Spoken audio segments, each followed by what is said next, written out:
Alors, bonjour tout le monde, bonjour. Merci d'être venu à cette présentation qu'on voulait vous faire aujourd'hui sur la chaire de recherche sur la mémoire, les événements aversifs, la santé mentale.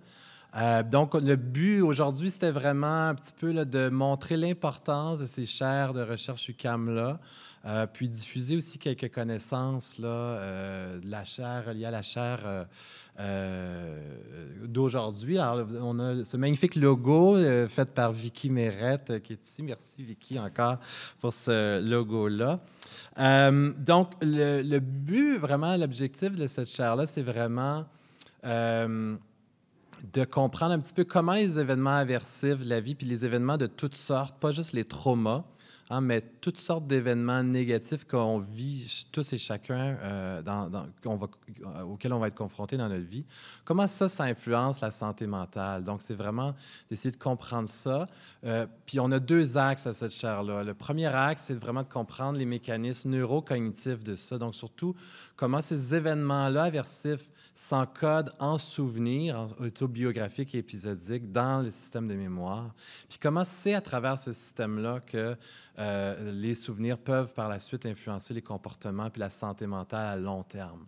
Donc ça, c'est le premier axe. Puis le deuxième axe, c'est d'essayer de développer des interventions pour vraiment pouvoir réduire l'effet délétère de ces souvenirs-là dans la vie des gens. Donc d'avoir des interventions concrètes à ce niveau-là. Donc, aujourd'hui, on va vous présenter quelques résultats aussi saillants de la chaire de recherche. Donc, j'ai invité trois de mes doctorants et doctorantes à vous présenter des résultats reliés à leurs travaux qui sont reliés à la chaire de recherche d'aujourd'hui. On a la chance également aujourd'hui d'avoir avec nous le vice-recteur à la recherche, Christian Agbobli, qui est ici avec nous. On a également la chance d'avoir la doyenne de la faculté des sciences humaines, Lucie Dumais. Alors, on vous remercie beaucoup d'être là. Ils vont nous faire une courte allocution chacun. Et par la suite, on va avoir des courtes présentations un peu punchées des résultats de recherche. Et par la suite, on pourra discuter, prendre un verre. Donc, pendant tout ça, gênez-vous pas pour prendre la nourriture. Le vin s'en vient. Il y a un retard. C'est une catastrophe naturelle, un événement aversif. Mais il s'en vient, mais gênez-vous pas pour vous servir pendant les allocutions. Il n'y a aucun problème avec ça. On veut quelque chose quand même d'informel à ce niveau-là. Donc, merci beaucoup d'avoir été là. Je cède tout de suite la parole à toi, Christian Agbobli. Merci. Alors, merci Frédéric. Bon, je n'ai pas l'habitude d'avoir quelqu'un de plus grand que moi pour parler, donc je vais baisser mon micro. Selon mon texte, je dois commencer par chers membres de la direction, donc Madame la doyenne, chers membres du corps professoral, distingués invités. En plus, je crois qu'on a un collègue qui vient de l'autre côté de la montagne, au moins, qui est parmi nous. Et au fond, je tiens à remercier Frédéric pour l'invitation, pour fêter, en tout cas prendre la parole à l'occasion du 2e anniversaire de la chaire de recherche sur la mémoire, les événements aversifs et la santé mentale. D'ailleurs, peut-être, je ne sais pas si on peut considérer que l'avènement même de cette chaire s'est fait dans un contexte de souvenirs aversifs, parce que c'était dans un contexte de pandémie, et donc il y a des souvenirs associés à cela, mais tu pourras peut-être nous le dire plus tard.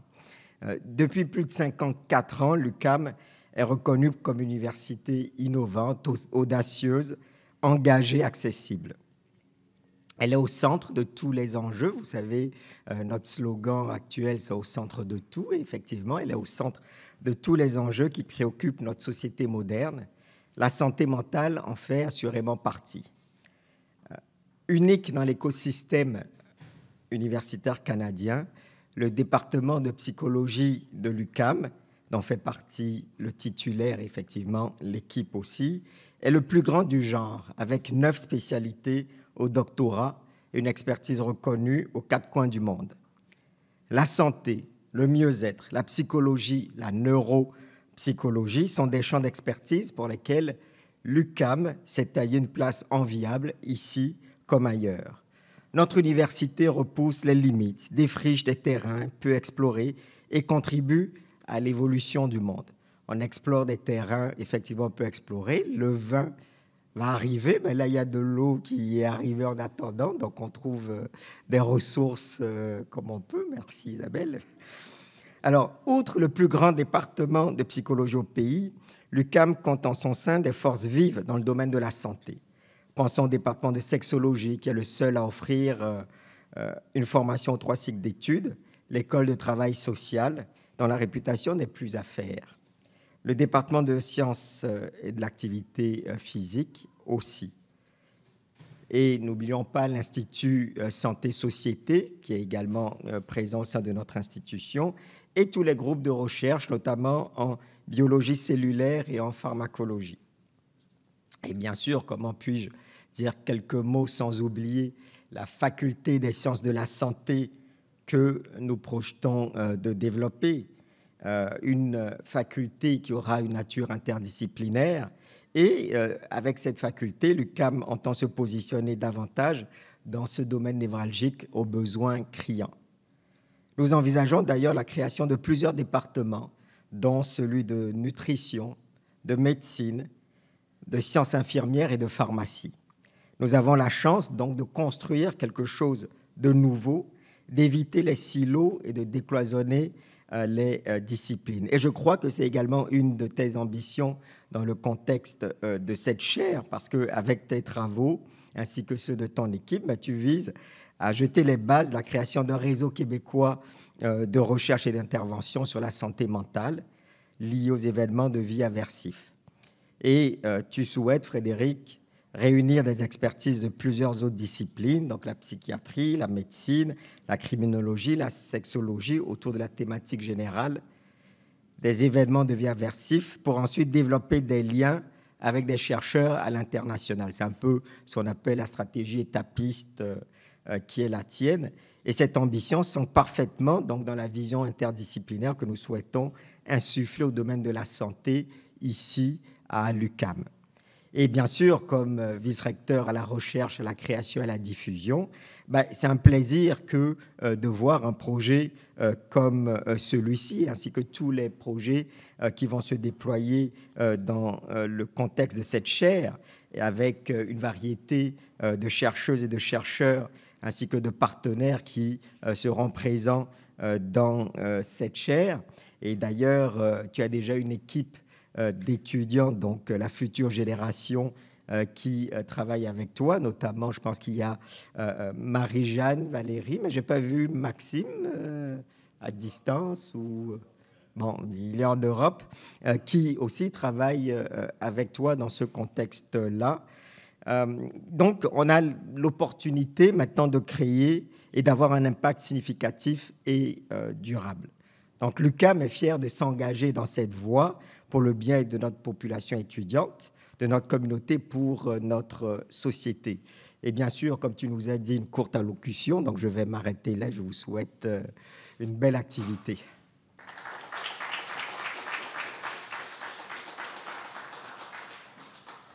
Alors, je vais maintenant inviter la doyenne de la Faculté des sciences humaines, Lucie Dumais, pour son allocution.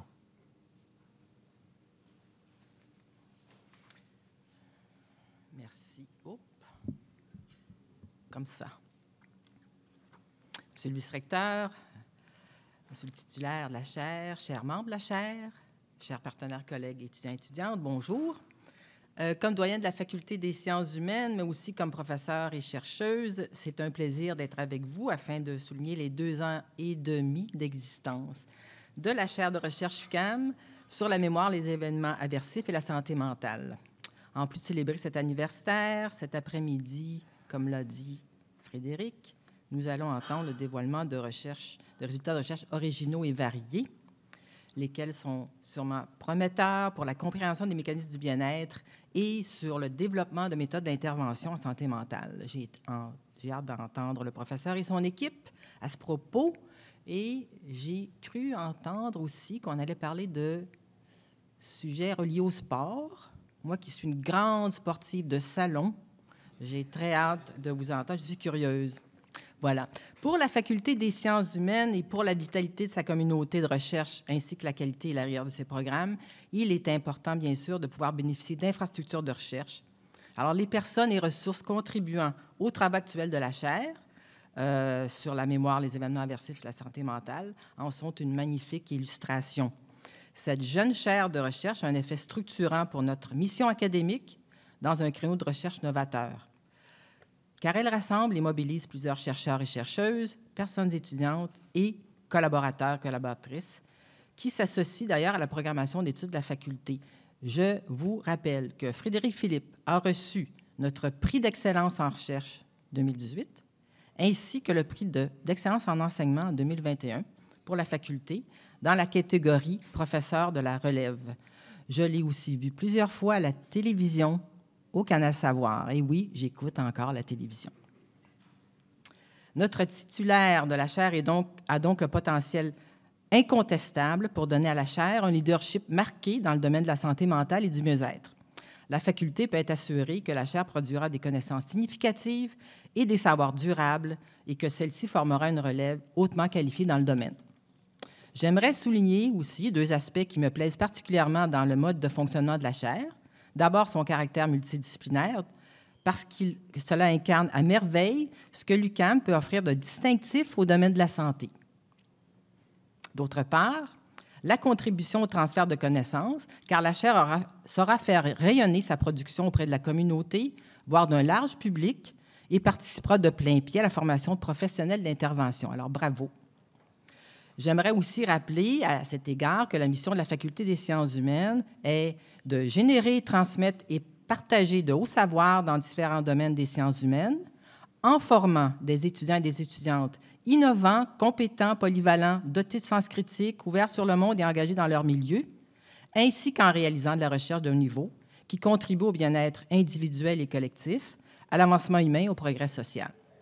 La chaire, avec ses travaux, fait donc écho avec brio à cette mission et on ne peut qu'en féliciter son titulaire et toute son équipe. C'est une mission noble. Et comme le recteur de l'UQAM le mentionnait dans une communication récente, dans cette mission, il nous arrive même plus souvent qu'autrement de changer des vies. Alors, je remercie donc chaleureusement toutes les personnes qui sont parties prenantes de la chaire, et en particulier le professeur Frédéric Philippe. Vous contribuez au dynamisme de notre milieu et à son pouvoir attractif, et vous allez fort probablement aussi changer des vies pour le mieux. Je ségré également à l'UQAM ainsi qu'au vice-rectorat à la recherche de financer les chaires de recherche stratégique, car celles-ci constituent un levier important pour la recherche et elles catalysent les efforts de nos collègues dans des domaines novateurs et prometteurs. Alors, merci à toutes et à tous d'être ici ce soir.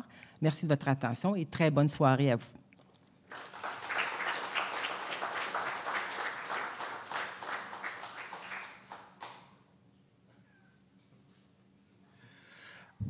Alors, je suis excité maintenant parce que là, on va vous présenter des résultats de recherche que je voudrais vraiment partager avec vous.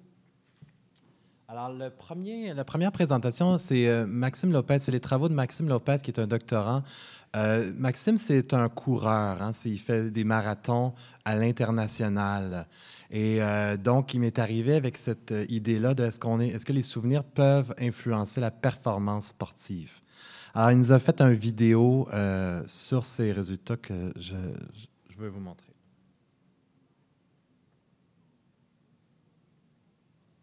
Puis quel beau moment pendant une vidéo d'aller chercher un verre de vin. Je dis ça de même.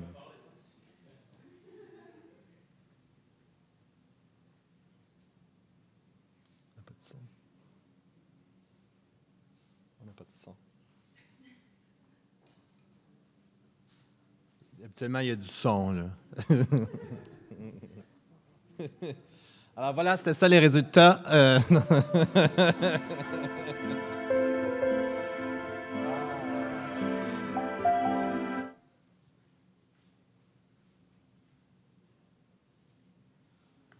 Je me souviens de mon premier marathon, c'était en 2019, une expérience longue et douloureuse, avec un chrono décevant à la clé. Les mois suivant cette première expérience ont été difficiles, je me sentais un peu nul, démotivé et j'avais plus vraiment envie de courir de marathon.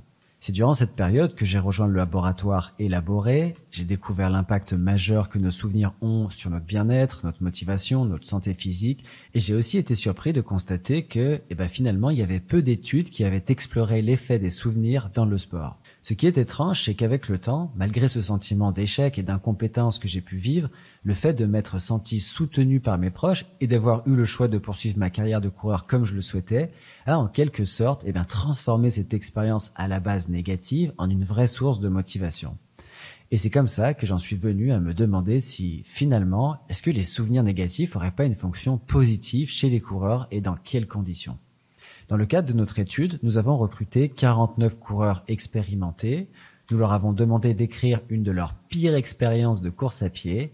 Nous avons également demandé aux participants d'évaluer leur niveau de satisfaction des 3 besoins psychologiques fondamentaux, c'est-à-dire l'autonomie, la compétence et l'appartenance. Ces 3 besoins psychologiques sont essentiels pour la santé mentale, la santé physique, la motivation intrinsèque et l'épanouissement des individus selon la théorie de l'autodétermination. De plus, nos recherches précédentes ont démontré que le niveau de satisfaction de ces besoins, il s'encode dans les souvenirs et influence la manière dont nous revivons nos expériences passées. Ces participants étaient ensuite invités en laboratoire à 2 reprises pour effectuer un test d'effort assez difficile sur tapis roulant.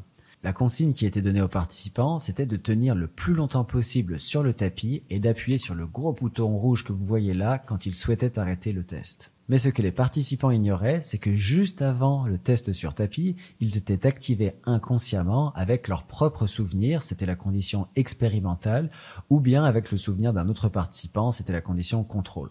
En fait, les participants, ils étaient activés avec des mots de leurs propres souvenirs qui s'affichaient si vite à l'écran qu'ils ne pouvaient pas les voir consciemment. Dans cette étude, nous avons mesuré 2 choses. D'abord, le lactate sanguin, qui est un indicateur de la fatigue physique, puis le niveau de motivation, c'est-à-dire à quel point le participant donnait son meilleur effort lors du test. Alors, qu'avons-nous trouvé ? D'abord, les coureurs qui se rappelaient une expérience frustrant les besoins avaient des niveaux de lactate semblables, qu'ils soient activés avec leurs souvenirs négatifs ou non. Par contre, le groupe des participants qui se souvenaient d'une course négative de manière plus positive en termes de besoins psychologiques avait des niveaux de lactate plus bas quand ils étaient activés avec ce souvenir. Nos souvenirs semblent donc avoir une influence sur le corps pendant un effort sportif. En ce qui concerne la motivation lors du test sur tapis, quand les participants qui avaient raconté un souvenir frustrant les besoins psychologiques étaient activés avec leurs propres souvenirs, ils rapportaient être moins motivés durant le test que quand on ne les activait pas avec leurs souvenirs. Alors que pour les participants qui avaient raconté un souvenir certes négatif mais dont les besoins psychologiques étaient satisfaits, nous avons observé l'inverse, c'est-à-dire un gain de motivation quand ils étaient activés avec leurs souvenirs versus le souvenir d'un autre participant. En conclusion, notre étude montre que nos souvenirs peuvent influencer notre état psychologique et physique dans le contexte sportif. En fait, c'est même l'une des premières études réalisées sur des sportifs qui suggère que nos expériences passées peuvent impacter nos performances sportives et notre persévérance durant un effort intense, et ça, longtemps après que ces expériences soient arrivées. Et finalement, il semble qu'une expérience en apparence négative puisse avoir des conséquences positives à long terme, selon notre niveau de satisfaction des besoins psychologiques perçus dans ce souvenir. Alors voilà, ça montre, on peut, Maxime a travaillé très fort là-dessus, bravo. Alors ça montre vraiment, ici, souvenir aversif, oui, dans le cadre d'un sport, mais je voulais vous montrer la grande diversité d'applications de ces thématiques-là. Là, on passe dans quelque chose de complètement différent maintenant. On va vous montrer comment les souvenirs peuvent influencer les croyances conspirationnistes.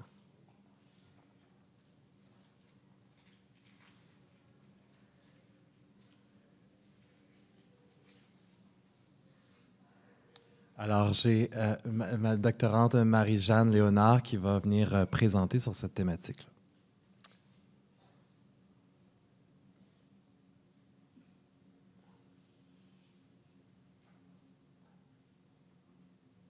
À toi. Voilà. Alors, bonjour, je m'appelle Marie-Jeanne Léonard. Je vous invite à me suivre dans le rabbit hole qui représente les théories du complot. Les théories du complot qui sont des narratifs qui frappent notre imaginaire, qui peuvent être super subtils, mais qui peuvent également aller jusqu'à croire que le gouvernement a inventé la COVID pour nous forcer à se faire vacciner. Les théories du complot, c'est désemparant quand on y pense du point de vue extérieur, puis on sait surtout qu'une fois qu'on y croit, ben, on est plus à risque de croire à d'autres théories du complot. On sait également que les personnes qui croient à des théories du complot peuvent avoir des comportements comme refuser de se faire vacciner ou encore faire des dons d'argent à des mouvements conspirationnistes. Alors, on l'a vu pendant la pandémie, avec les mesures sanitaires, on a été plusieurs à simplement les accepter, alors que d'autres personnes les ont remises en question ou les ont totalement refusées, et certaines de ces personnes se sont tournées vers les théories du complot.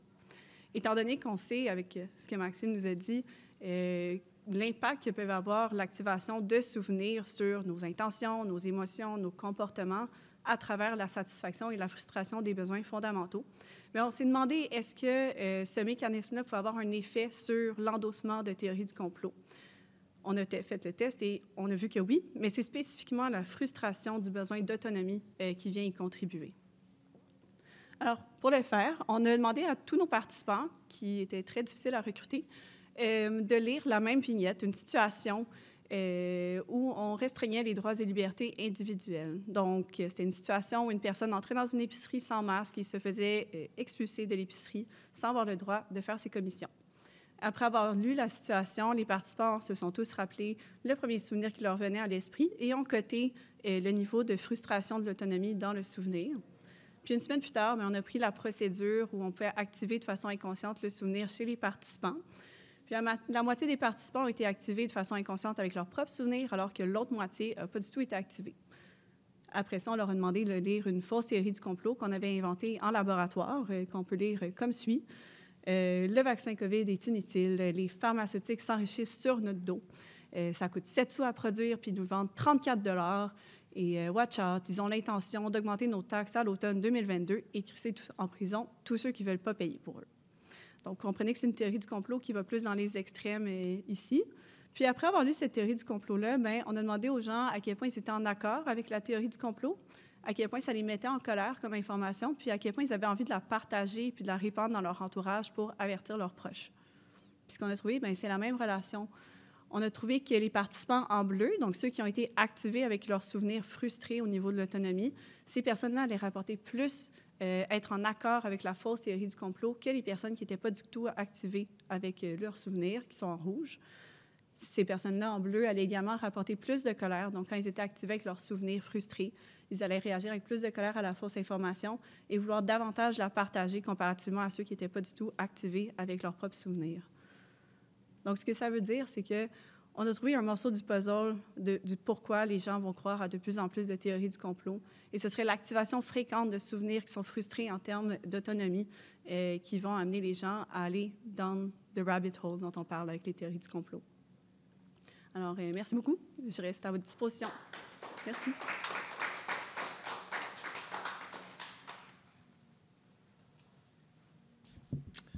Alors, on passe maintenant à la troisième présentation. On va vous parler maintenant d'entropie. Donc, l'entropie qui est un concept physique, mais on va vous en parler sur un plan psychologique cette fois-ci.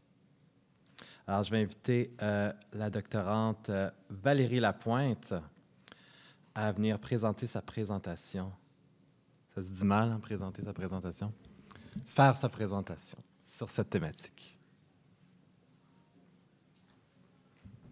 Bonjour tout le monde. Donc, Valérie Lapointe. Je vais vous parler effectivement du lien entre l'entropie et la santé mentale, plus spécifiquement de la manière dont nos souvenirs aversifs vont s'organiser dans notre mémoire et comment ça va influencer notre santé psychologique. Donc, nos souvenirs ne fonctionnent pas de manière indépendante. Ils s'assemblent et s'activent sur la base de caractéristiques communes, créant ainsi ce qu'on appelle un réseau de souvenirs. Ces réseaux de souvenirs vont ensuite nous aider à interpréter et prédire notre environnement et il va également affecter comment on va y réagir. Donc, on va prendre un exemple ici. Voici Théo. Théo, il y a 1 an, il a été victime de fraude. Il s'est fait voler ses informations bancaires. Donc, ce souvenir de fraude pourrait s'être lié à d'autres souvenirs sur une thématique commune, par exemple de méfiance, de trahison, par exemple une expérience difficile de divorce ou un moment où un collègue à Théo lui a volé ses idées et a pris le crédit, ou peut-être des expériences d'intimidation à l'enfance. Donc, l'ensemble du réseau de Théo pourrait faire en sorte que, à l'avenir, Théo commence à se méfier des autres et ça altère son interprétation de ses expériences futures. Donc, on parlerait dans ce cas-ci d'entropie. Donc, de manière très, très, très simplifiée, l'entropie serait la prédiction que ce qui va nous arriver va être nocif. Donc, ça va venir altérer notre capacité à bien interpréter et prédire notre environnement. À l'inverse, on va prendre l'exemple ici de Pierre qui, lui aussi, malheureusement, s'est fait frauder il y a 1 an. Sauf que, à l'inverse de Théo, les souvenirs qui se sont liés en réseau avec le souvenir de fraude sont plutôt des souvenirs positifs. Par exemple, des souvenirs qui, suivant l'expérience de fraude, c'était des souvenirs où est-ce qu'il s'est senti super soutenu par son environnement. Donc, ça va potentiellement venir minimiser l'intensité du souvenir de fraude. Donc, dans ce cas-ci, on parlerait d'une plus faible entropie. Nos hypothèses sont donc qu'une haute entropie serait associée à plus de problèmes de santé mentale. Donc, pour ce faire, on a développé une grille de cotation pour mesurer le niveau d'entropie dans des réseaux de souvenirs liés à la pandémie. Donc, un score de 0 était attribué à des souvenirs ou des réseaux qui étaient caractérisés par une certaine acceptation de la situation, l'apprentissage d'une nouvelle leçon, l'adoption d'une nouvelle perspective, ou alors, à l'inverse, une entropie élevée était plutôt caractérisée par de l'incertitude, la rumination, un état d'alerte qui est maintenu à travers le temps, même si la situation en tant que telle est terminée. On a ensuite voulu voir avec ces scores si, en contrôlant pour diverses variables sociodémographiques et des symptômes dans un temps donné, si le niveau d'entropie associé au réseau de souvenirs permettrait de prédire des changements en termes de santé mentale à long terme. Et on voit qu'effectivement, 8 mois plus tard, donc l'entropie est capable de prédire des changements au niveau de la dépression et des symptômes du stress post-traumatique. Merci.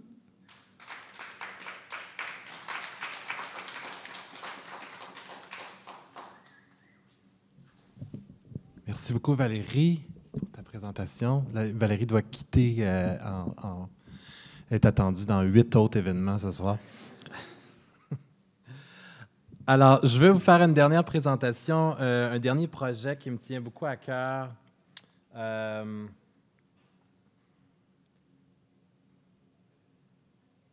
C'est la notion de... On vous a présenté différents souvenirs aversifs. On voit la grande étendue de ça. On voit les impacts que ça a sur les comportements, la prise de décision, la santé mentale.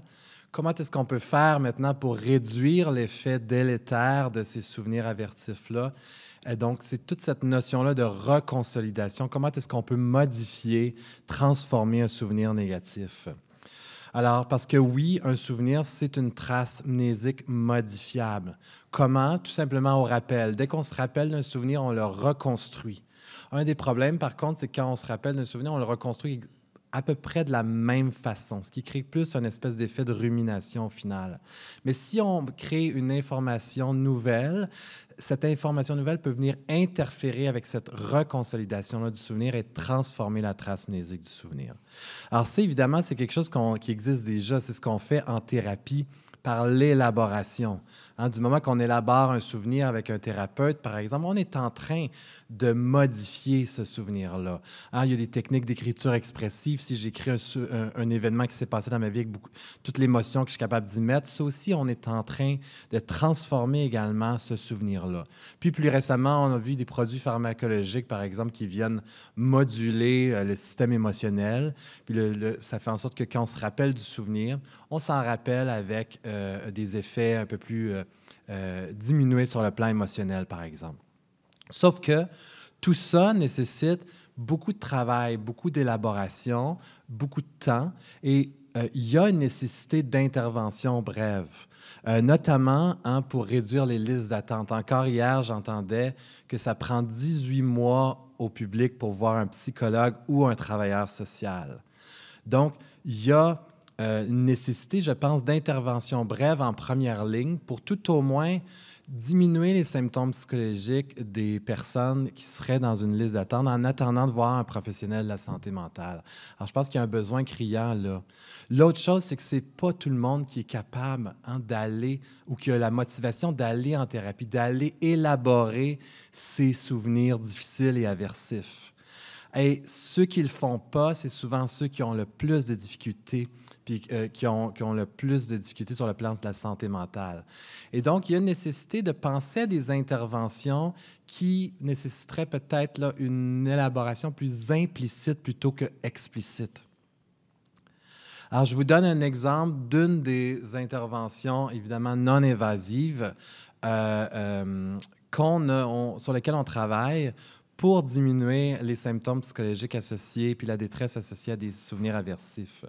Donc, dans cette étude-là, on demande aux gens de tout simplement écrire de façon très succincte, pas en longueur, un souvenir aversif. Par exemple, le décès de mon mari l'an dernier. On va aller mesurer la détresse associée à ce souvenir-là spécifiquement. Puis, on va mesurer évidemment différents symptômes psychologiques. Mais tout de suite après le rappel de ce souvenir-là, dans une séquence spécifique, les gens vont faire des arithmétiques, tout simplement. Ces arithmétiques-là vont faire interférence avec la reconsolidation de ce souvenir-là. Donc, on a un groupe contrôle et qui ne font pas d'arithmétique, on a un groupe arithmétique, justement. Et si on regarde l'effet, vous avez le souvenir avant l'intervention et après 2 semaines plus tard. Dans le groupe contrôle, évidemment, on n'a aucune différence entre avant et après. Dans le groupe arithmétique, vous voyez qu'avant, on a la détresse associée au souvenir est élevée, mais elle vient être significativement diminuée 2 semaines plus tard. Ce qui nous intéresse maintenant, c'est est-ce qu'on peut réduire réellement au-delà juste du souvenir? Est-ce que ça a un impact sur la santé mentale des gens? Donc, si on regarde au niveau des symptômes anxieux, dans le groupe contrôle, on n'a pas de différence entre avant et après. Et dans le groupe expérimental, on retrouve une différence significative au fil du temps. Donc, ça, c'est l'échelle du GAD qui est utilisée. Et donc, si vous connaissez les scores seuil, bien, vous voyez qu'en moyenne, on est autour d'une anxiété modérée et que dans le groupe arithmétique, on réussit à diminuer ça autour de 5, donc qui devient à ce moment-là une anxiété faible. Donc, on a quand même des effets juste avec une simple technique comme ça qui ne demande pas d'élaborer en détail un souvenir difficile. Avant qu'on jase entre nous puis qu'on prenne un verre de vin et tout, je veux vous parler de UQAM Lab. Un des défis, puis un des objectifs de la chaire, c'est de créer aussi un réseau de recherche de chercheurs et de chercheuses autour de la thématique des événements aversifs et de la santé mentale.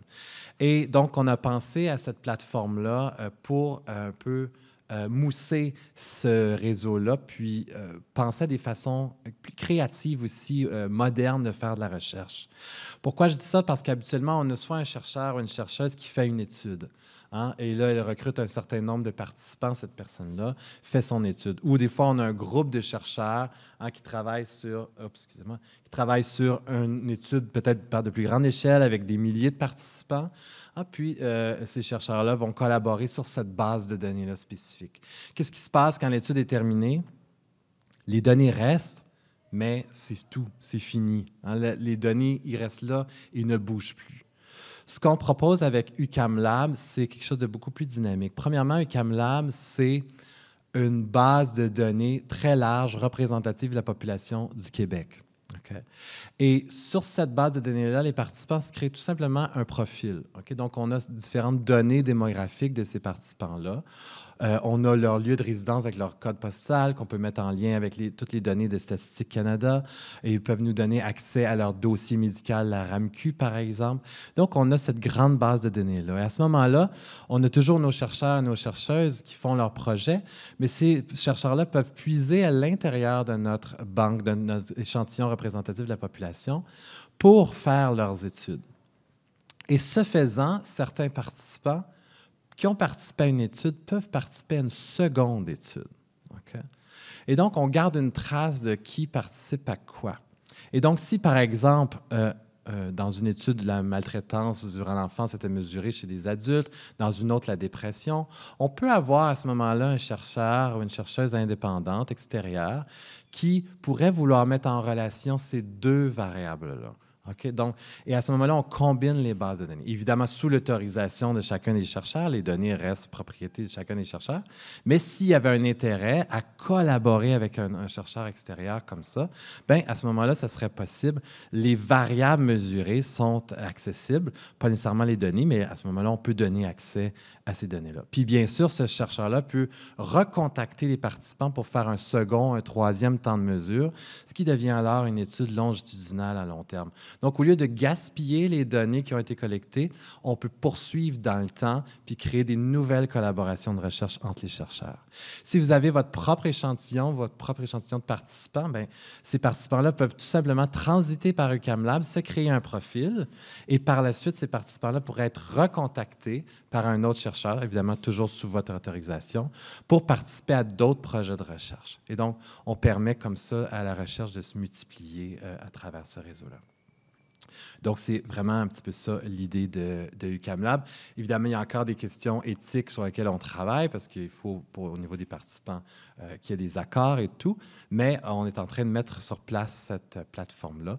Donc, si ça vous intéresse d'y participer, au départ, on voudrait la faire autour des thématiques d'événements aversifs et santé mentale, mais on pense que potentiellement, on pourrait également ouvrir ça à plusieurs autres thématiques éventuellement.